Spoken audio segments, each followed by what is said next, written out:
Raman, Ishita dan Ruhi sedang bersama di kamar dan membuat lampu bersama-sama untuk pekerjaan sekolah Ruhi.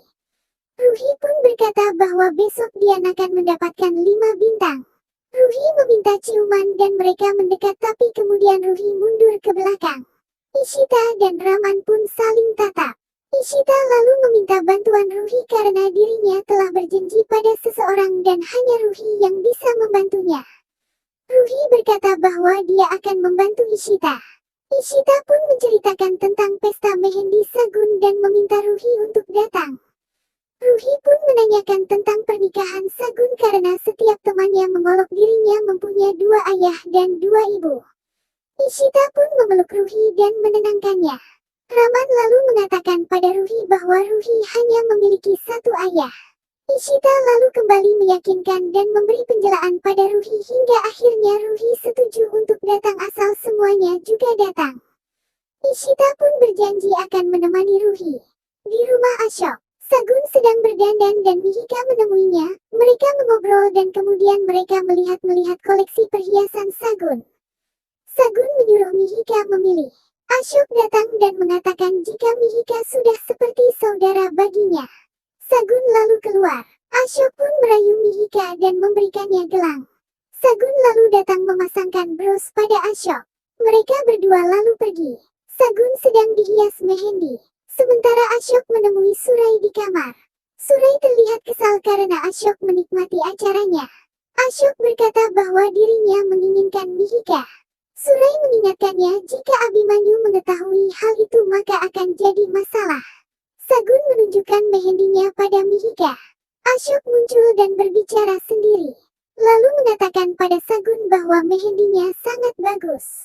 Teman Sagun datang dan meminta Ashok menari untuk Sagun. Lalu Sagun meminta Mihika menari menemani Ashok. Keluarga Bala datang. Mihir melihat Mihika menari bersama Ashok dan merasa marah. Ishita mengantar Ruhi pada Sagun. Sagun mengucapkan terima kasih pada Ishita. Sedangkan Mihika menghampiri Mihir yang terlihat marah. Mihika mencoba menjelaskan. Simi merasa gelisah dan saat hendak mengambil minuman itu tumpah mengenai tangannya. Dia ingin ke kamar mandi, pelayan menunjukkan tempatnya. Simi pergi ke atas dan melihat Parmet sedang memberikan arahan. Simi pun terkejut. Simi pun menghampiri Parmet yang terkejut melihat Simi. Parmet langsung memeluknya.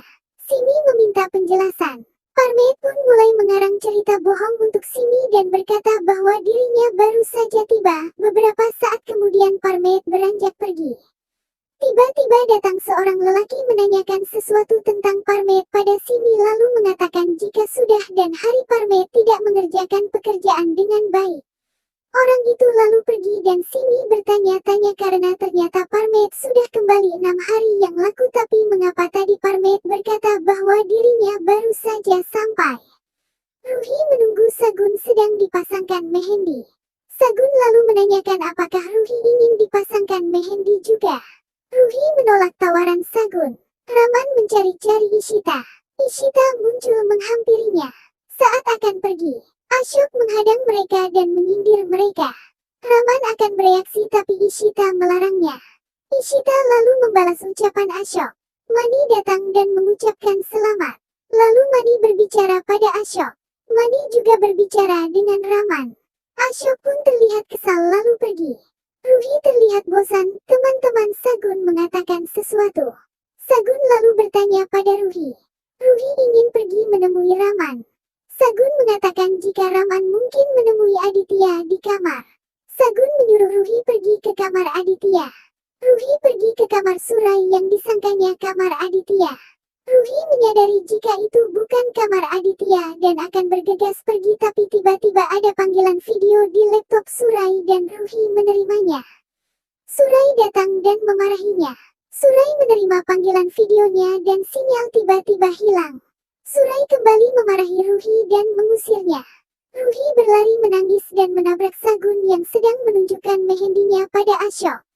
Mehendi basah Sagun mengenai baju Ashok karena Ruhi menabraknya. Ashok memarahi Sagun dan bergegas pergi. Sagun pun memarahi Ruhi. Ishita dan yang lain melihatnya. Sagun hendak menamparkan Ruhi tapi Ishita berhasil mencegahnya dengan menangkap tangan Sagun. Ishita pun menegur dan mencemooh Sagun. Aditya melihat mereka. Raman pun menenangkan Ruhi dan mengusap air matanya lalu Raman mengatakan pada Ishita untuk tidak menjelaskan apapun pada Sagun karena dia tidak pernah mencintai anak-anak. Sagun terkejut dengan ucapan Raman. Lalu Ishita berkata bahwa Ruhi tidak akan datang lagi dalam acara apapun pada pernikahan Sagun. Ishita kemudian pergi bersama Raman dan Ruhi. Mihir berusaha mencegahnya tapi mereka bersikeras pulang. Mihir pun marah dengan tindakan Sagun dan Sagun hanya bisa menangis. Ishita pulang ke rumah dan bercerita pada Toshi mengenai insiden Ruhi di acara mehendi Sagun sambil menangis.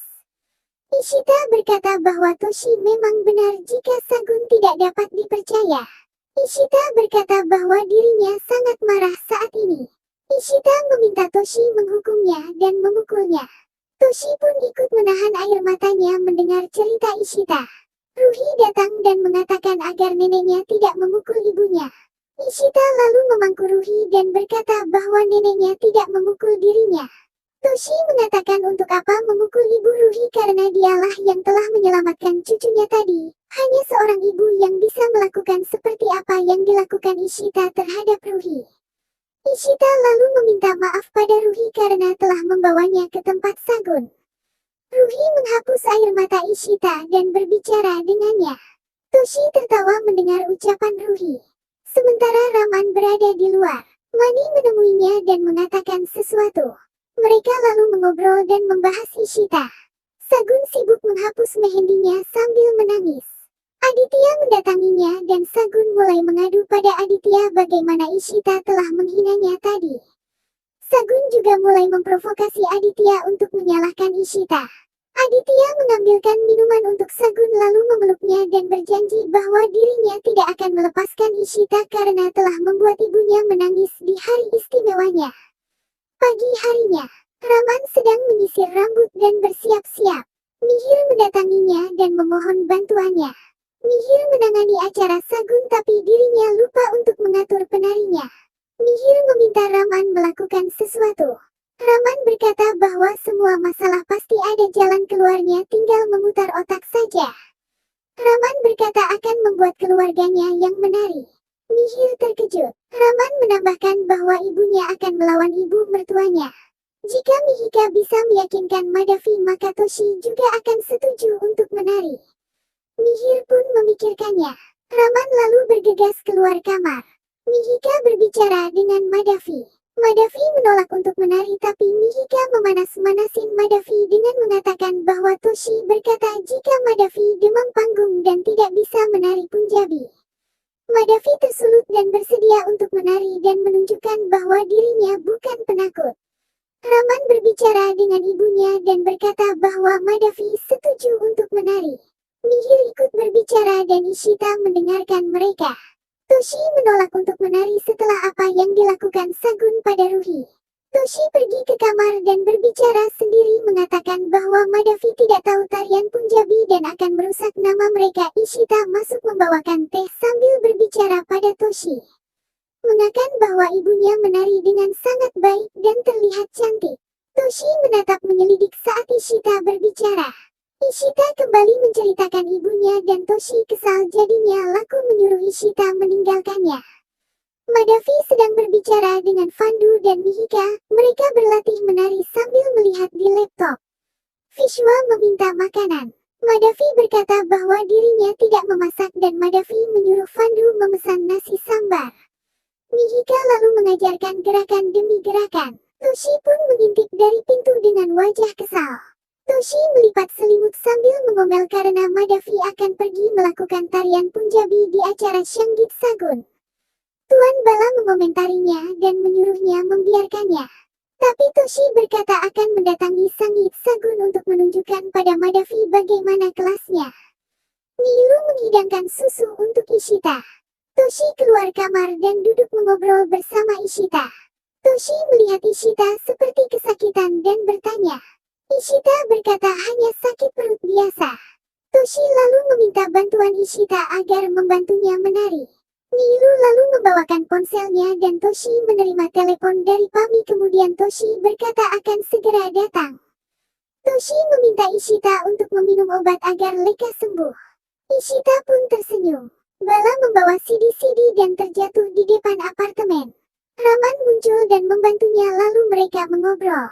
Raman menanyakan sebuah solusi pada Bala tapi dia memperumpamakan itu adalah masalah temannya. Raman menceritakan bahwa temannya itu memiliki hubungan yang aneh dengan istrinya. Awalnya mereka tidak saling menyukai lalu mereka bersahabat dan sekarang mereka saling cinta tapi tidak ada yang mengambil tindakan apapun. Raman mengatakan bahwa temannya ingin merubah hubungan cinta itu menjadi hubungan layaknya suami dan istri yang sebenarnya.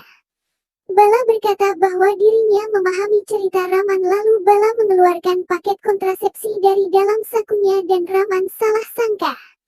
Bala menjelaskan dan Raman pun memahaminya. Bala lalu kembali menjelaskan bahwa suamilah yang harus mengambil langkah pertama. Bala lalu memberikan paket kontrasepsi pada Raman. Dan kemudian Bala berpamitan pada Raman. Raman mengambil paket kontrasepsi pemberian Bala dan teringat saat Raman di hotel bersama Ishita. Raman masuk ke kamar dan mencari lokasi agar Ishita melihatnya. Raman melempar paket kontrasepsi itu ke kasur, tapi diambilnya lagi dan dilempar ke sofa tapi diambil lagi dan dilempar ke lantai. Raman mengambilnya lagi dan akhirnya menyimpannya di laci. Ishita menanyakan obat dari apoteker pada Nilu. Nilu menjawab ada di laci, lalu Ishita pergi ke kamar sambil memegangi perutnya. Raman pura-pura keluar dan berkata akan menelpon. Ishita lalu membuka laci dan menemukan paket kontrasepsi. Raman segera keluar kamar, sementara Ishita terkejut melihat paket kontrasepsi itu. Ishita lalu menelpon sang apoteker dan memarahinya karena salah mengirimkan obat. Ishita mengira jika paket kontrasepsi itu kiriman dari apoteker yang salah, yang mana seharusnya sang apoteker mengirim obat sakit perut. Usai menelpon, Ishita lalu membuang paket kontrasepsi tersebut ke lantai dan menutupinya dengan tisu agar Raman tidak melihatnya. Raman masuk ke kamar dan bertanya pada Ishita apakah semuanya baik-baik saja. Ishita serba salah dan kemudian mengambil selimutnya di lemari. Raman menatapnya dari pintu dengan tersenyum dan berpikir bahwa Ishita terlihat grogi dan terlihat sudah siap juga seperti dirinya. Saat Ishita menata selimut dan bantalnya di sofa, Raman menghampirinya dan menyuruhnya untuk ganti baju. Saat Ishita ke kamar mandi, Raman memindah semua bantal-bantalnya di sofa dan hanya menyisakan seperlunya di atas tempat tidur. Dia lalu bersisir dan memakai minyak wangi. Ishita muncul dan bertanya. Ishita bertanya mengapa sofanya penuh bantal. Raman menyuruh Ishita tidur di tempat tidurnya. Ishita menolak. Raman pun bertanya apakah Ishita tidak mempercayainya. Ishita pun akhirnya setuju. Raman lalu mencari-cari di laci paket kontrasepsi tersebut. Ishita bertanya apa yang sedang Raman cari dan Raman menjawab bahwa dirinya sedang mencari sesuatu yang tadi diletakkan di laci. Raman lalu melihat paket kontrasepsi tersebut di lantai. Ishita pun menatapnya sambil memegang kepala.